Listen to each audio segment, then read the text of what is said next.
First, every voice matters. Secondly, it's also about enhancing decision making.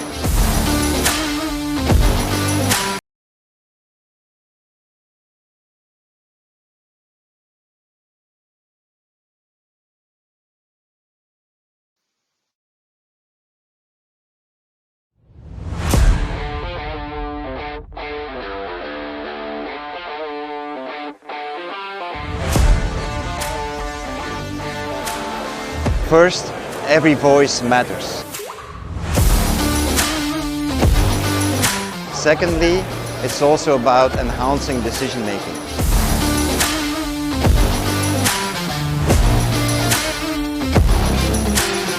Thirdly, language accessibility.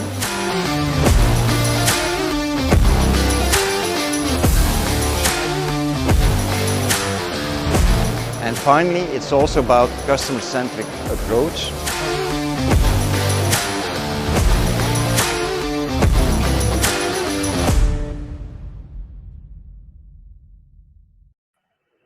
Hello! Welcome everyone. Thank you so much for taking time out of your busy days to join us. I am Wesley Sutliff. I'm based out of Austin here in the US and very excited to be sharing with you today our wireless G4 system. This is our 4th generation of wireless products, and I want to go through a few things with you today. Let me get back over to my slides and we can go through those here.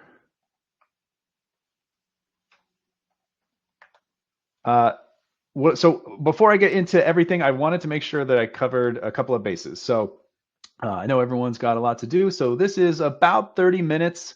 I may go over. We do want to make this a little more interactive. So I'll be asking some questions. So do stay alert for a chance to win a $50 Amazon gift card. That's 50. Just going to pop up some questions, sprinkle that in. So do pay attention. We'll have the poll be operated so you can put in your responses as that pops up. And then if you want to come back to this later on, first of all, thank you again just for being here live. But in the future, if you want to come back to this or other webinars we've done in the past, use that QR code or just go to televic.com/conference.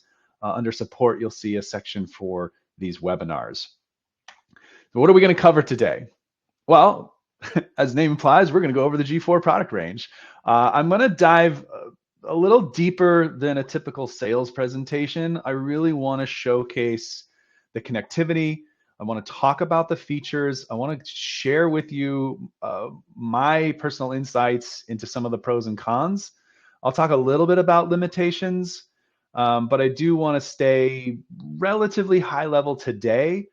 But my colleagues are monitoring the chat. So as we're going through here, please put your questions in there. We've got folks standing by to hear your questions, provide answers as we can, and where we can't, or we need a little bit more time to explain, we'll follow up. I want to talk about the difference between the Go G4 and then the top of the line Flex G4. Go is the entry level, more modestly priced discussion system.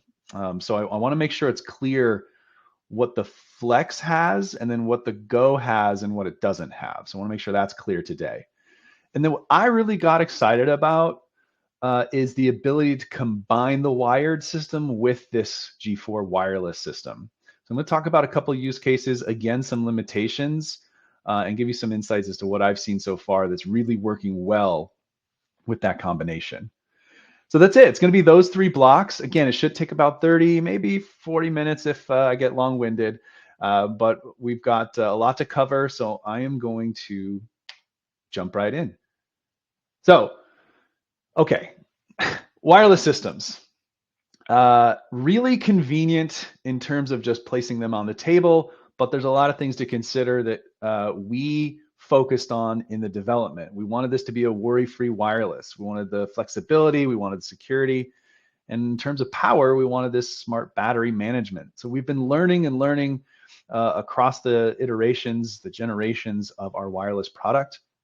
And I'm going to cover some of those details. So I'm going to be talking about Wi-Fi 5. We're going to be talking about encryption. We're going to be talking about the different ways this can be set up. And then I'm going to spend a little bit of time talking about the batteries, the chargers, the ability to monitor them, and so forth. So we're going to get into all of that as well. But first, where does the wireless Flex and Go get used? Well, I mean, honestly, where doesn't it get used? Really, the idea is like any wireless setup, if you can't run wires, what are you having to sacrifice to go wireless? And the idea with the Flex and the Go is that you're limiting that sacrifice. So obviously rental and events, corporate, the international institutions, there's a place for all of this, even local state council. There's always some obstacle where maybe you prefer to go wired, but something gets in the way, you need to go wireless. And that's why we want to showcase that in that event, this is a rock solid, mature product that will allow you to get past that obstacle. So I have a couple of photos. We're going to be working note to Televic Marketing to get some North American pictures in here for next time. But let me show you these great ones from around Europe and other parts of the world. I picked this one out. I just think you'll hear me say this a lot. I've actually written myself a note to not say it too much. I think the design of this, the aesthetic, is so good looking. It looks great on the table. And in this one, with this Dutch design, the wood and the dark finish of the material, it just looks great. When folks walk into this room to use it, it just stands out as a professional, solid product. So I really like some of these images. Council, one of the things I'll be talking about later is the voting. So the ability to do polling and voting. If it's a big event, you want to poll a big audience, or if you're a parliament or a state or local city council, to be able to vote on policy. We'll talk later about the haptic response, the ease of use of being able to touch the interface with that screen. And then, corporate. This is a city council, believe it or not, but I look at that space and I think, big, huge Fortune 500 companies, corporate setup, training spaces, divisible conference rooms we'll talk about later. But in this one, I mean, look at all the wires to the monitors, the confidence monitors out there. I mean, this great room, all this light, minimalist design from France, and then you throw all these cables on the ground. But at the table, you've got the nice wireless. And I will make a nod to those big, giant paper nameplates. If you're using IR to try to do this, those paper nameplates are a nightmare. With Wi-Fi 5, not a problem. Put all the water, napkins, nameplates you want. It's not going to interfere with the connectivity. And then this, again, a more typical, bring out the tables into the room, set the mics down, and you're off and ready to go. Here we're getting into more formal spaces, but again, it's so clean. Maybe they couldn't drill into the table, and that's why wireless was such a good use there. But you can kind of tell one of the things I like about these photos, you're seeing different aesthetics of the room. We know architects, they don't like to see technology. Apparently they don't like to see people in the room either, but in every single one of these photos, it's the same device, but look how well it fits into all these different spaces. Here with the wonderful wood, the warm feeling it has, those great lights that are up there. And then the Televic microphones just seem so at place. Just as we did with that minimalist design with all the white walls and bright lights, it felt at home there too. So the rest of this presentation is focusing on technology, but I wanted to take just a few moments to recognize all the hard work that was done in the design of the product and how well it can fit in these different spaces. Okay, enough of that. I'm going to jump into all these products, and I'll try to go fairly fast, but I want to make sure you get this information. But note right at the start, this is the product range. It's two different types of delegate units or discussion units. and they can be configured in multiple different ways. Then you have the access point, which is also the engine, which is what we call our head end unit, and then the battery charger and the batteries, obviously. That's it. And then we just configure that. So when you're ordering, you're trying to remember what it is to put a system together, it's only a couple pieces, which makes it very nice when we're quoting. So from my side, doing system designs, or for yourself, working for either your own organization or your clients, putting together a proposal. Number of SKUs, number of spares, it just becomes really easy. Okay, now I'm going to get through some heavy details. So stick with me here. This is the engine. This is the wireless access point. It's got a couple of things. It's got a nice, really highly visible LED. So this thing can go on the ceiling, can go on the wall, can go on a table, go on a tripod. But that status LED tells you if it's pairing, if it's up and running, if there's an error, or if it's off like it is now. Then it's got a little button on top. You probably can't see it, but there is a little button on top. So for rental folks, really great. You get out into a room, you just push that button, and then it's up and pairing. For installs, permanent installs, in quotes, that's part of commissioning. You get that thing up there in the ceiling, you push it, and then you can pair all the units. Let's look at the back. There's a lot on here. And I'm going to have my own personal opinions about what the critical connections are. My engineers might think otherwise. But I'm more thinking of when this thing is up in a ceiling. So that's going to be my approach. But just know that we're going to cover all these connections. So first, LAN. This is there's an embedded web server called Confero. So that is living within the device. You're going to connect to this thing through a browser, and that's how you're going to control all the settings. We'll see a little video about that later. This is also how we're providing power to the unit. So it's got PoE. We do sell a PoE injector, or you can connect this to a PoE switch, or later when we see this combined with a wired system, you can connect it to a Televic wired engine that will supply power. But this is obviously critically important because this is how we access the settings.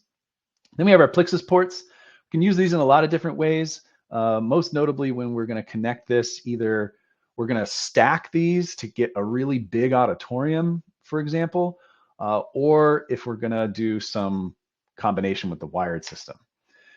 Oops, sorry. I'm a popular guy. Then we've got the USB for recording. So again, rental, if this is out, we do have a recording feature and you can access the files from there. We got a nice reset button. And then the Dante. So I like keeping all my cabling as similar as possible. I prefer, even if I'm going a simple one in, one out for audio, to connect to my Dante network. That way I've got my LAN PoE, I've got my Dante connection, and that's probably it. But if you don't have a Dante network, you're not required. We do have the analog in and out available here as this 3-pin mini Phoenix. So it's just, to me, using the analog, I've got to run more cables. It's a different type of cable. I've got to use the Phoenix connector. So it's there in a pinch if you need it. But I mean, I just prefer the Dante, which is an 8x8, by the way. All right, let's get away from this. So what is the connectivity here? It's based on Wi-Fi standard. So it's going to fit in really well in all these venues or these permanently installed spaces. IT is going to be really happy because it's own isolated network. This is not joining an existing network. We're creating our own isolated Televic network for the connectivity of the microphones only. You're not using the Wi-Fi 5 for any control settings at all. It's just for the communication with the discussion delegate units. And then we got all kinds of words, buzzwords and hype words to talk about how it's jumping between channels, how it's monitoring the strength, the clarity, the signal quality of those different frequencies that we have available. And we're going to talk about some of the redundancies of the antenna. But this thing is incredibly fast at understanding what signals are available and choosing the best ones for the connectivity of the devices. Now, if available, we also have access to the DFS channels. So we maximize the amount of frequencies you can use. That is something you can toggle on and off. So if you are in a project where that is not allowed, it can be disabled. And let's now talk about, this is what I was mentioning on the antenna. So this multi-in, multi-out. What we're talking about is that access point has 3 antenna in it, and they are working in redundancy. So if something was happening to one of them, you have 2 more. They're positioned as such so that they're equivalent, and it's really just monitoring what connection points are getting the best signal quality and using those. So some might think, well, it's just that one access point in the space. What if something happens to it? And we have redundancy capabilities, but even just within the device itself, it has built-in redundancy for the antenna. And the 2 in that little 3x2 refers to the discussion unit itself. That has 2 antenna on it, again, working in redundancy. And that's what I was just saying there. The antennae diversity, the multipath distortion mitigation. So again, great engineering terms to kind of build in, but the layman's talk here is that this system is operating with multiple connection points and using the strongest to ensure constant connectivity. Oh, right. And this doesn't often get mentioned unless you're talking to me and we're really nerding out in a design call. But one of the things from this new 4th generation is that our access point now is omnidirectional. So the 3rd generation and previous, I think they were a little bit more directional. And you had to, not like an IR radiator, but you had to pay a little bit more attention about where it was positioned. Now, obviously, I love to see this thing right on the ceiling in the middle of the room. It's going to maximize its coverage. But you can get this thing kind of anywhere. It's not anywhere. I mean, don't put it in a steel cage. But it really lends itself to be more flexible about where you want to position this. And I think later I'll talk about its range and everything like that. I believe it's something like 130 feet in every direction. So really, really giving you a flexibility for installation. So that's it. That's the access point, really all together with managing its connectivity, its signal strength, its security. So really quite powerful, a really good jump forward from our previous iterations within this realm. So it's reliable wireless communication and meeting continuity. Wireless, it'll never reach 100% equity with wired, but I can tell you the leaps and bounds that we've made here really add to the confidence to be able to use a wireless system and move past those obstacles that might prevent a wired system from being used. Well, let's talk about security. All right, how do I know people can't get into my meeting and hear what we need to say? Again, we go into we mentioned a lot of public events and places like government, but also we're going into a lot of corporate spaces, and they don't want people listening in if that's not a public meeting. So every single device, it's WPA2, it's enterprise grade authentication. It's got 802.1x, and every single, if you saw that little animation there, every single delegate discussion unit has to use its key to create its own tunnel. So it is basically each device connecting to that network, creating its own encrypted channel to be able to access, transmit, and receive for the data and the control. And then batteries. It's wireless, gotta have batteries. So how have we dealt with this? How have we improved? Lithium ion, one battery will do 12 hours of power for the device. And then if I don't have, you'll see in a little bit later, we've got some really good network embedded servers on our chargers. But if you don't have a charger in front of you, if you don't have access to the network, to the browser, I want to know what's on that battery. I just push that little button there, the little battery icon, and it lights up those LEDs, tells me how much battery life I have left. So just a really, if you're moving quickly, you've got maybe several rooms you're taking care of, or you're at a rental event, you've got lots of sessions going on, and you're darting in and out, this is a quick way to let you know if you've got battery. Now, this is the other one I really liked. 2 battery compartments, an A and a B slot. Doesn't matter which one you use, they're equivalent. But if you're, you can either decide, hey, I want to double up on batteries, go 24 hours of use, 2 12s. Or I just have one in, but again, long sessions, I'm running, trying to stay ahead of everything. Oh, a battery's starting to go down, whatever reason it didn't get charged. Instead of bringing out a spare unit and trying to drop a unit in and then dealing with the battery later, or running out there with a new battery, popping a battery out, unit goes down, pop a battery in, it's now got to boot back up. Nope. If you're running the one battery, I could run out there with a fresh battery, pop it into the empty slot, take out the other battery, or just leave the other battery there. And that unit never powered off. So it didn't lose connectivity with the system. It can continue to operate. If you're, wireless and camera tracking, that's a whole thing. But if you were, or if you're getting any kind of other data commands from these devices with its ID, none of that changes. You never lost any kind of data connectivity as well. So it's really slick for either doubling up the battery life or just making a very easy swap without interfering with the connection. So here they go, into the device, 1, 2. The battery charger. So up to 10 batteries. This is a 1RU device. Goes right into the rack. Huge space saving. You don't have to put it in a rack, by the way. You can set it into a table or the AV table or something like this. There is, I don't know if you can see, there are little LED indicators next to each slot to tell you if they're charging or if they're fully charged. And then the other part about this is that there is network connectivity to this charger. It has its own browser, so you can navigate through a browser to this charger and you can see everything that's going on with the battery, how many times it's been charged, how many cycles, what's its overall health, what's its current charge rate, how long does it take to get to a full charge. And by the way, 45 minutes gets you a 50% charge. That's 6 hours off a depleted battery.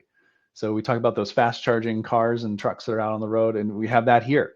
But honestly, you want to get all the way back up to 100%, full 12 hours of power supply, that only takes 2 hours. So popping these things in and out, really easy to handle, really easy to manage. If this is an owned system at a big campus or within several boardrooms, if you're the IT manager, the AV manager, very easy to navigate and kind of check the overall health of these batteries and help forecast ongoing maintenance. It's really slick. Let's keep going. Now, cases, we talked a little bit about rental, but even if you own these and you got to move them around to different buildings, maybe you have a large campus, or these are owned, but they are shipped to different annual events maybe. We do have cases available. So custom cut foam, you can put the units really nicely. They're very well protected. And, I think we have some slides coming up about this, but you saw from all the photos, these are really nice, low profile, sturdy devices. So you can put a lot more of them, and that dimensional weight, you're getting a lot more value from that shipping cost, so you can get a lot more devices into smaller containers, and you're paying less to move them about the world or whatever your shipping needs are. Oh yeah, here we go. This is what I was about to talk about. I mentioned a lot at the front with the photos. It's contemporary modern design, so I won't bore you with more talk about that. I do like the low profile in the sense that if I'm sitting in front of one of these units, I don't feel like I'm being attacked by this giant piece of technology. It's right there. I've got easy access to that mic on and off button. I can see the display, but it's not up in my face. I've got the stem. I can have other devices or papers or water or whatnot around me. This thing's not really in the way. if I'm thinking broadcast and I'm thinking camera shots of the people who are talking, I don't see this big giant thing in front of them like a big monitor. It's just subtle, and you saw that from all the photos earlier. If you have not had the opportunity to get one of these in your hands, if you haven't seen us at a show or we haven't come by to see you, please get in the chat and notify my colleagues. We need to get a demo kit out to you or an evaluation kit. The technology is great, all the features I've talked about, but just when you interact with it, the materials, the metals, the tactile response, the way the buttons click, the haptic response, the haptic feedback response when you touch the screen, really everything just screams that this is a well-built system. And then this one's true too. Not everyone thinks about this, but if you've really kind of seen and experienced the breadth of what our industry has to offer from low to high, you get those units that might be less expensive, but they're really plasticky, and you push the button and the whole thing kind of just slides away from you. Or you go to move the stem a little bit, you need to make an adjustment and it kind of picks up on you. That's not what's happening here. So that attention to weight distribution, the way that you interact with it, we spent a lot of time and effort to make sure that as you go to touch this, to maneuver it, it responds with stability. Yeah, that's so exactly what I just said there with the fancy arrows. Okay, time to dive into the discussion unit. We talked about batteries, but sometimes, like a council chamber, you want the wireless not for its mobility, but because you couldn't run wires. So then the next thing is batteries. I'm going to have to deal with batteries. I'm going to take the batteries out. I'm going to have to charge them, all this stuff. So we've added this USB-C connector. This works off of a 5-watt power draw. I mean, you can get these things anywhere. And it will not charge a battery, but it will operate the unit without the presence of a battery. So you don't have to buy a bunch of batteries. You don't ever have to worry about batteries. You don't have to have a battery in it. You can permanently connect this to a USB-C, and then now you're not worrying about power. You've solved your obstacle of not having to deal with cables, but if you already have electric at the dais or at the table, then this is a way to connect. Could also be an emergency backup to the battery. If you didn't have spares, you could get out there as long as there's electric at the table, which there probably is already, right? Because everyone wants to charge their phone or plug in their laptop. So this could also be the power source as well. The microphone LED status, I like this. I didn't notice this the first time around as I was going through this product, but because this can be a dual delegate with someone sitting at the left or the right, when they activate the microphone, if I'm on the left, I activate my microphone, the LED for the left lights up and the one on the right stays dark. So, and then if it's a single delegate, they both come up at the same time. But it's really nice if I'm trying to identify, I can't quite see the stem, I can see who is speaking to me. So just a very subtle, nice design. Headphone connectors on both sides. That's for, again, either a dual, people are sitting left or right, or hey, I'm a righty or a lefty. I can choose which side I want to put my headphone in if I need it. The microphone connector. So on the wireless, it's a push lock. We use a USB-C connector that won't charge your phone, but it does allow us to have a stem connector that will go only one way. I don't know if you can see, it's very small. There's a groove so that as you're putting the device in, there's really no moving parts except for the lock when it slides into place. But you don't have to twist or worry about stripping the threads on a twist lock. It's just push and go. There it is. And then here's on the stem, you can see there's no moving parts there. There's just this little button that is a pressure point to release the little lock that holds it in place. Now, I don't think I have to mention this group, but having worked in hotels in the early part of my career, don't pick this thing up by the stem and swing it around. It will hold, but don't do that. It has the strength to keep that thing connected securely and confidently. But again, it's not a grip point. Pick this thing up from the bottom. Lastly, it is an electric condenser microphone, but we have slightly we've enlarged that capsule. So it's a small thing, but it is making that progression towards better and better signal quality. Okay, now I want to talk. So everything I talked about so far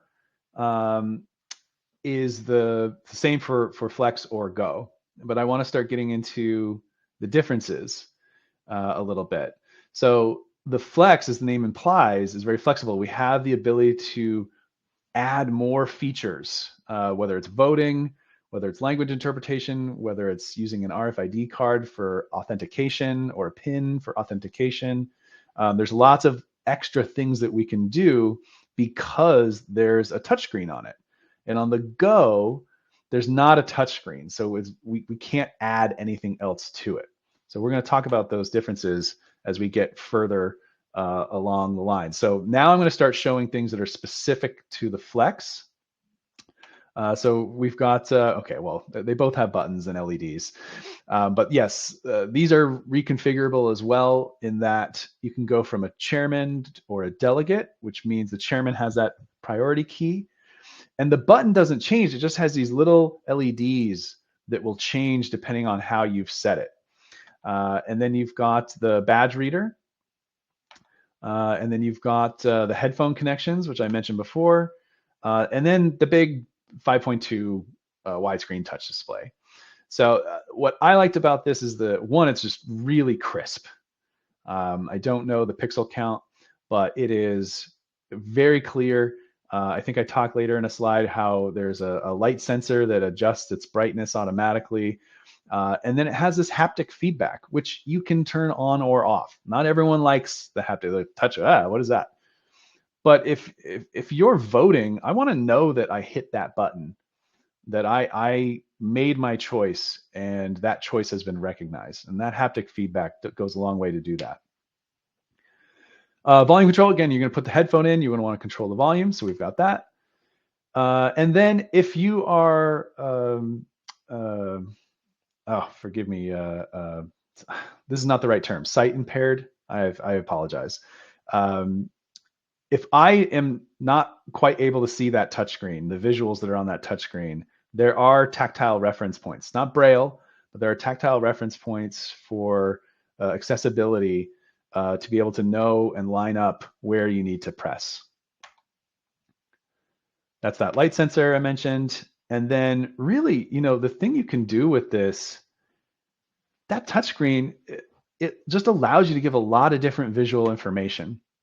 So anything from just fixed seating, be able to know, hey, where is this person? That's the chairman. This is the delegate. You notice the microphone on-off button is different. We have the different colors, the different iconography. Notice how the screen is changing between different use cases. This is showing that Victoria has not yet logged in, while Romaine has already logged in and has the option to log out. That's the dual delegate right there. So I just went over a lot of information, and I want to make sure that I'm staying engaged with you. If you think you've got a project in mind, I do want to encourage you to reach out to us. We've got my colleagues over in the chat. I can see that there's been activity. I haven't been paying too much attention to it, so I know, because I know my colleagues are. But please jump in and let us know. We can get you more information. Now, the part I haven't talked about yet is this ability to put a custom image onto that as a splash screen, as a welcome page. I thought it was cool, and I didn't think too much of it, but almost every single person I show that to, it's one of the most important things. It just be, oh, wait, what size do I need? How can I load that in there? I have to have this right away. Here's 5 different options. Can we start experimenting with this right now? They start emailing it to me before I've even arrived on site. Oh, can you load this up? It makes such a big difference for the folks, the stakeholders, the decision makers, when they walk in and they see their own logo, whether it's an international organization, a Fortune 500 company, a small company, it doesn't matter. It's that sense of, I feel seen and recognized, and it goes a very long way. So here we've done, I know it's a little picture there, but we've done a lot of different ones, and it's just really powerful. The other thing you can do, I don't know if you saw this from the other pictures, is that if you're in a fixed seat meeting, we know where everyone's going to sit, it will then display that delegate name that you entered. So yeah, maybe you have those big cards, or maybe you have those Televic e-ink nameplates, but you can run the name of the person right there, welcome them in, and then once they show up, they can just jump right in and get going. If you're the chairperson, you can actually start the meeting and run some other things. We'll talk about what the chairman can do later. Or if you're in a free seating, so you are using badge or pin, you can just have people walk up. I've talked at length about how much I like this minimalist design, the black on black. But if you've never used one of these, that touchscreen is great because it has these nice little instructionals. And what I'm showing here is that if you're using a badge to sign in, it's showing you on the screen. That's a little bit of an animation, like put the card right here, which is very helpful if you've got, a couple hundred people walking around in a ballroom. What do I do? Oh, okay. And they can see. It's not going to get rid of it 100%, but it certainly goes a long way towards helping people understand how to engage and interact with the technology. So what does a chairperson do? Well, first off, they have their own dedicated interface. So if you're using a request to speak, there's a little next in line button. You can also record the meetings. You can start, stop recording. You can also start, stop votes, all right from the device. So this means if they don't have a computer to access a chairperson role through our Confero, which we've got whole other webinars about that, you can do it right from the device, which means they now have options. If they want to use these features, they can. If they don't want to use them, they don't have to. But they are there and allows that extra control for the chairperson. The delegate, a little bit less. They've got, depending on how the system's set up, they've got the microphone on and off. They can see who is speaking, and they can also vote and see what those results are. Now with voting, there's lots of different things we can do. So that's probably, again, its own webinar. But just kind of out of the box, if you're using the voting features, you get a little extra visual information from the device before you have to look up at the big screens and the other signage. Okay, this next part, again, we're going to keep rocking and rolling here. This next part is going to be about setting up a system here. We've got a great partner that made a quick video about setting this up. So here we go.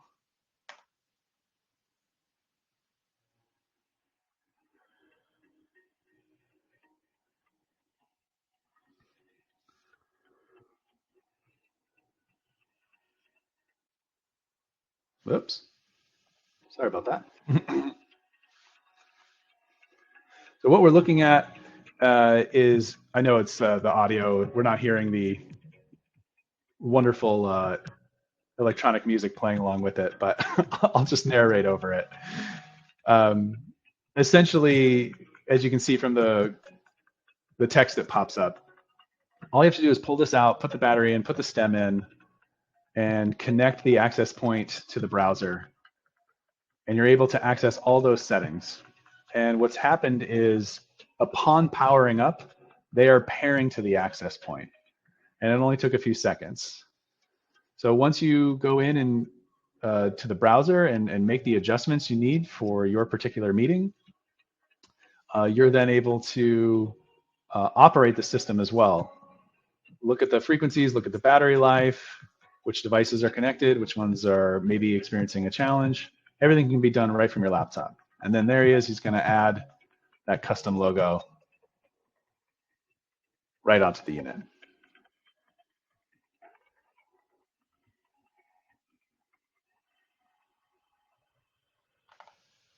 Oop.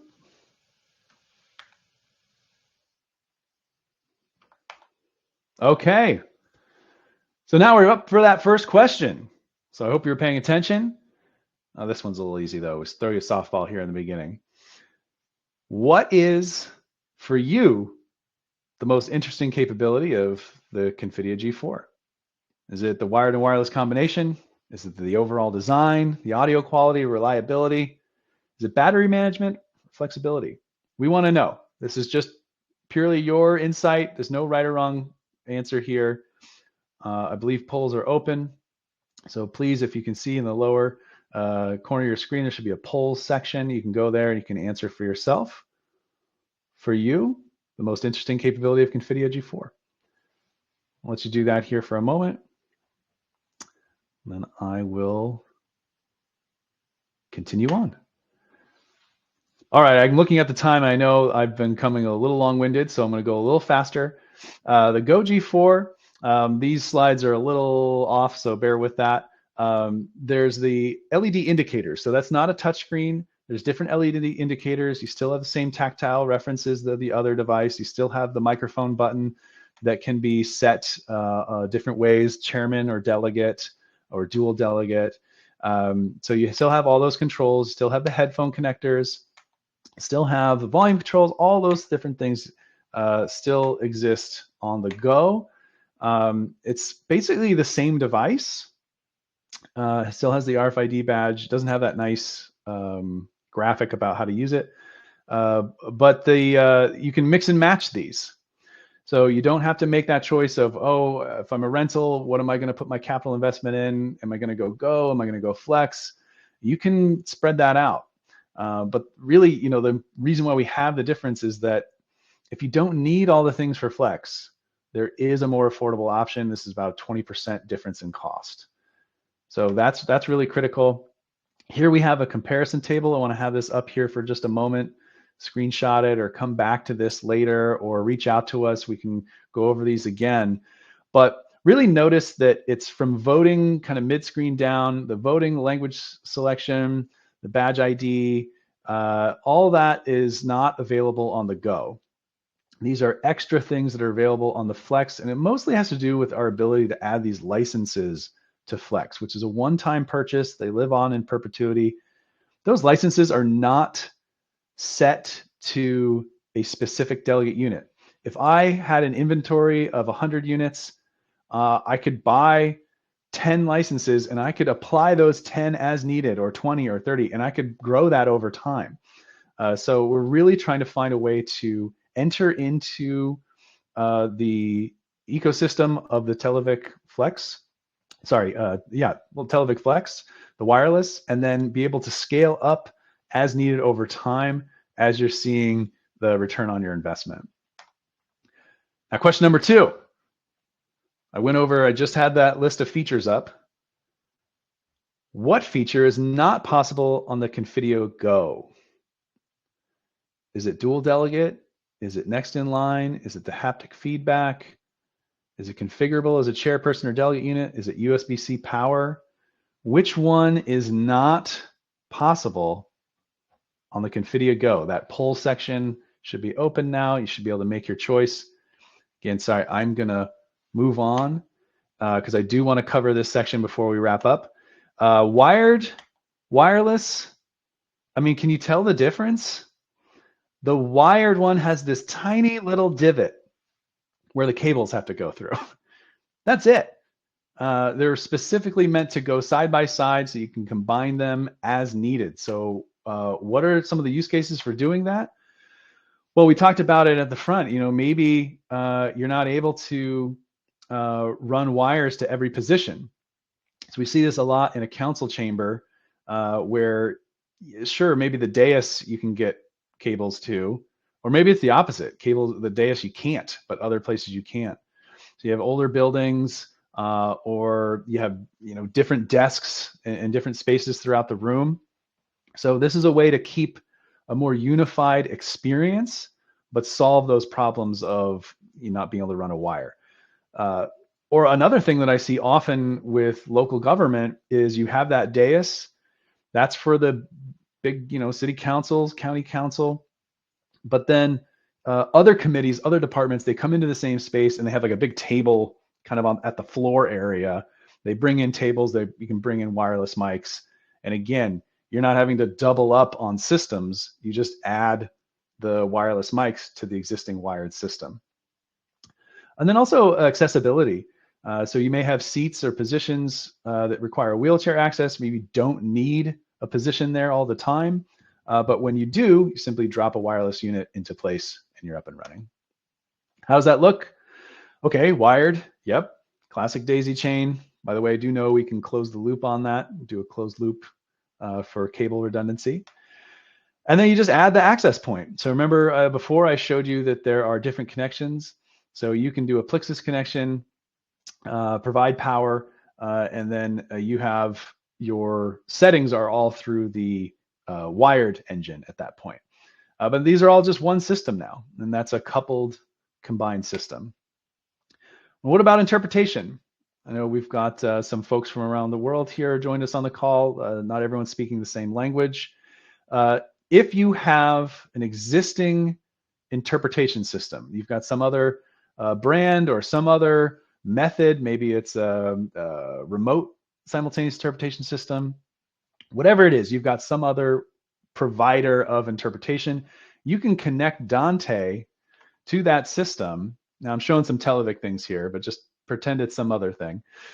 You can go Dante from whatever that system is into the access point, and you can push up to 7 channels of interpretation plus the original floor channel.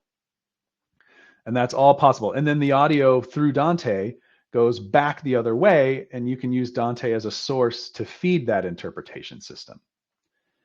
Now, if you don't already have an interpretation system and you still want to use that, this is now a Televic system now, you can add Televic hardwired interpreter desks and the wireless access, and you can go up to 8 channels plus the floor. So that really is your 2 different ways. So if you have an existing system or some method, maybe you're connecting to a platform like Teams or Zoom or something, you can push over Dante, or if you're more traditional sense, you've got everybody together, you can combine the interpreter units with the wireless system as well. Now, the other thing that you might use this for is you want to stack the access points. So either you have a lot of people, so one access point can handle 128 discussion units. So you can stack the access points, getting 128 units per access point. You can go up to 4 access points, so 512 units, that's the max. But just notice how each access point connects back to the wired engine unit. So that's just creating a hub, essentially. But then you might have a really big space. So I mentioned before, 40 meters, I think that's something like 130-ish feet going in all directions. And if you have a really, really big room, you can stack these access points to go for an extended range, really just giving you more coverage area. And then my favorite, the classic divide combine. So I've got an air wall. How am I going to manage that? Well, we can connect the access points to the engine, and we can do a couple or decoupling. So we can decouple them. They operate as standalone systems, or we can couple them to the engine, and now they're operating as one system. So a lot of different things that we can do there. If you do have questions, or if you have projects with this divide combine, reach out and talk to us. We've been putting together documentation to make that really straightforward and simple for the design. Okay, I just asked that question, so contact us. Last question, then we're going to wrap up.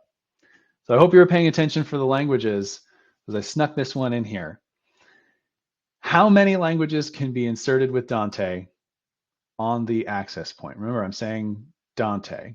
Is it none? You can't use Dante? It's not that one. Is it 4 languages plus the floor? Is it 7 languages plus the floor? Is it 8 languages plus the floor? Which one is it? The poll is open, so do put your response there. And I want to wrap this up because you've been so kind staying on. I went way longer I got way too excited about all this information. Join us on October 10th. I will not be leading this one, so it'll probably end on time. But this, if you haven't heard about our newest Unite offering, this is you need to come to this. We're doing factory tours is going to be the focus. It's available at 9 a.m. Central European or 11 a.m. Eastern, same time as this one. Again, that's October 10th. So do get registered for that. And then, as I said before, if you want to come back, see this webinar or any of our previous webinars, go to televic.com/conference, go to support, and then webinars. You'll get access to all of our previous ones.